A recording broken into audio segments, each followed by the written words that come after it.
ஏண்டி திண்டுக்கல் ரீட்டா குரூப்ல நம்ம தூக்கிட்டு இருக்கிறாங்க. நான் ரொம்ப நாளா பார்த்தேன் அந்த குரூப்ல ஒரு மாதிரி இம்பேலன்ஸ் இருக்கு.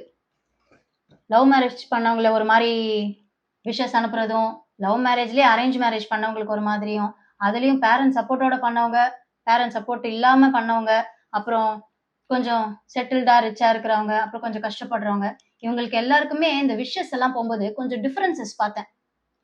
என்ன இருக்கப்பட்டவங்கன்னா, happy star birthday, happy English birthday, happy engagement day, happy பொண்ணு பாக்குற டே, ஹாப்பி வெட்டிங் டேன்னு அவ்வளோ விஷஸ். பத்தாததுக்கு திருப்பாவை, திருவெம்பாவை, 4000 திவ்ய பிரபந்தம்ல இருந்து கோட்ஸ் எல்லாம் எடுத்துட்டு போட்டு ஆசீர்வாதங்கள். ஏன் இந்த குரூப்போட அட்மின் எல்லா டீடைல்ஸும் கலெக்ட் பண்ணி சமமா ஆசீர்வாதங்கள் எல்லாருக்கும் கொடுத்தா என்ன? சுவாமி வந்து என்ன கண்ணு நோண்டுதா? இந்த மாதிரி எல்லாம் பேச சொல்லி யாரா சொல்லி கொடுக்குறா?